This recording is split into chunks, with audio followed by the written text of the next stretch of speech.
folks, and another series video that I'm starting. Yes, one more to add to the huge collection.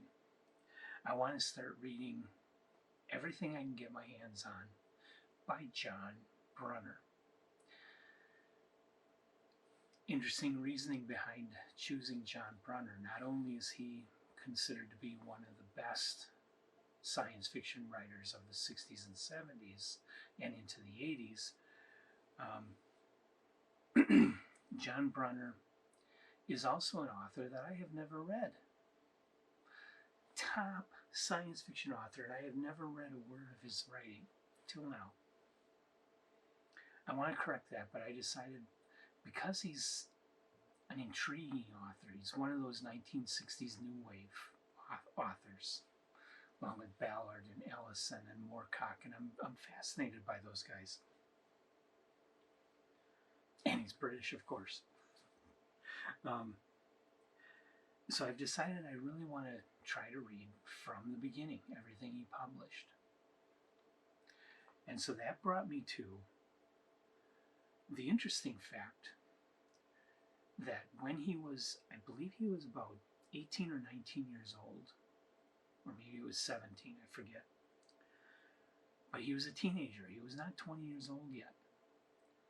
And he got published, which isn't the amazing thing. The amazing thing is that he didn't publish a short story in a pulp magazine. He published a novel, a whole novel.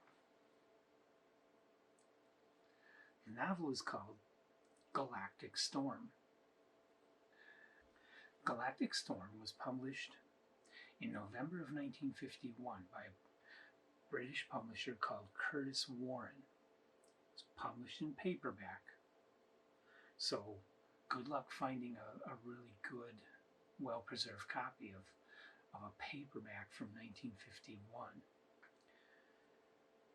Even hardcovers would, if it had been done in hardcover, you probably wouldn't find a good copy of it. And for that reason, I'm not holding up a book this time. Instead of spending the time and money trying to track down a decent copy of this ancient paperback, I decided to just go with an ebook. And Gateway published an ebook of it in December of 2020. It's available on Kindle and Apple Books. I got mine on Apple Books. So it's not a really long novel. Only 110 pages in the original paperback. And it's pretty easy reading. The basic story, and there's some really, really interesting things happening here. The basic story is global warming. 1951, mind you. 1951. The ice caps are melting because the earth is being warmed up. So these three people, two scientists and this one guy with the weird name of Honey, man with the first name of Honey, they head to the Antarctic. And when they get there, they go there to try and find out why things are warming up. When they get there, they find these two volcanoes with a crater with this other volcano, but not volcano in the middle. And they see a UFO, a flying saucer. So they find a tunnel that goes into here, and they find out there are Venusians that came to Earth, and they are putting, I forget exactly how it works. I think they're putting CO2 into the air along with formaldehyde, and that's killing off vegetation. That's warming the earth, blocking sunlight. Formaldehyde is killing vegetation and eventually going to kill all the people. Formaldehyde is good for the Venusians. They're trying to Venusiform the earth so that they can come and live there. And they don't care if all the human beings die off. They just don't care. They're going to just kill us and then come and live on their planet. So these guys need to fight the Venusians. They are there. They get captured by the Venusians. They find out what's going on, and they need to put a stop to it.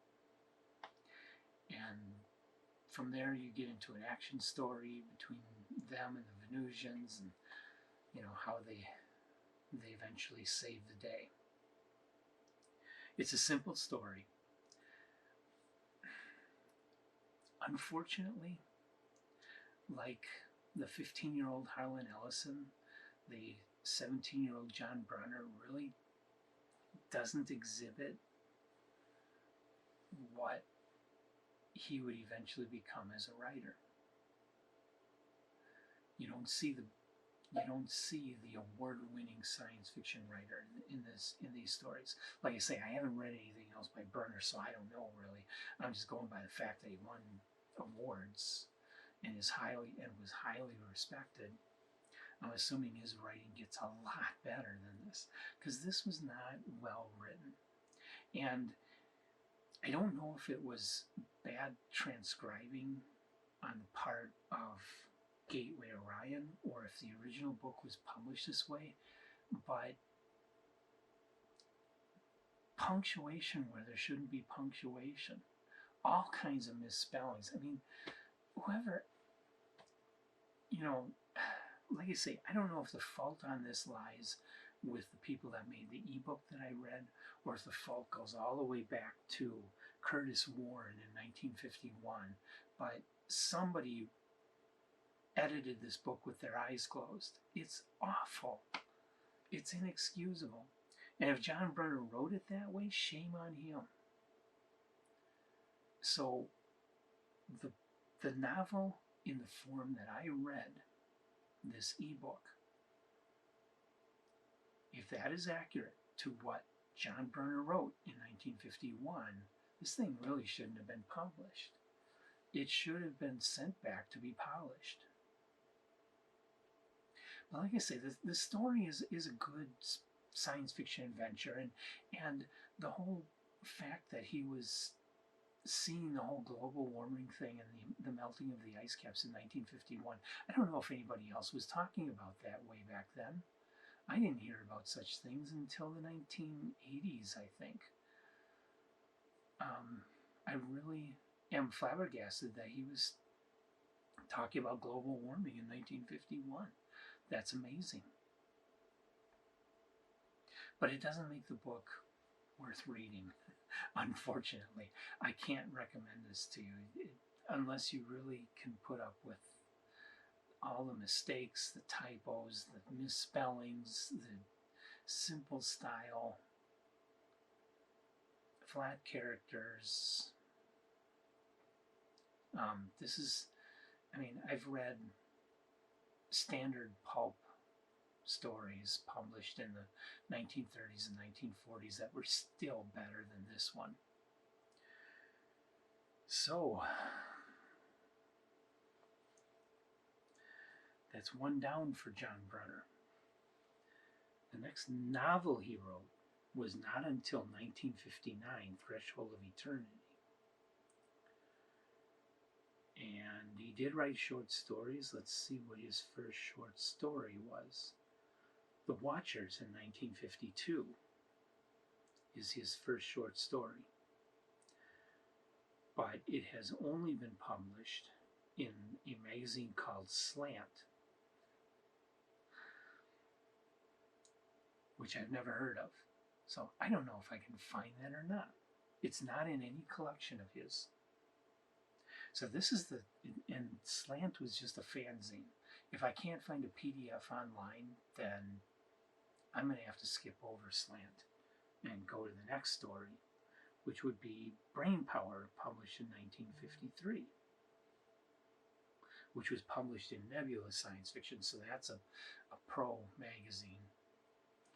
I should at least be able to find a PDF of that. I'm pretty sure I can find a PDF of that issue of Nebulous Science Fiction. So more John Brunner to come, one more series of exploring everything a writer wrote that I can get my hands on in order of publication to add to all the others that I'm doing. I don't know how I'm going to manage to get through all these. I've got a whole list of them. I haven't even started half of them. I'm a glutton for punishment, but it's mostly short stories, so that's a good thing. Eventually we'll get into more novels with Brunner and Philip K. Dick, but for now, lots of short stories. So, till next time, like I say, keep your eyes wide open if you're going to try John Brunner's very first novel. If you're looking for quality writing, if you're looking for the sorts of classics that we usually talk about here on Telltale, you're not going to find it in this. It's really of historical interest only, and the fact that he wrote about global warming in 1951 when he was 17 years old. Anyway, like us, subscribe to us, come back for more of these videos. We're going to do lots of them. And other authors, including William Burroughs. I'm starting William Burroughs as well. So come back for more. We'll see you next time.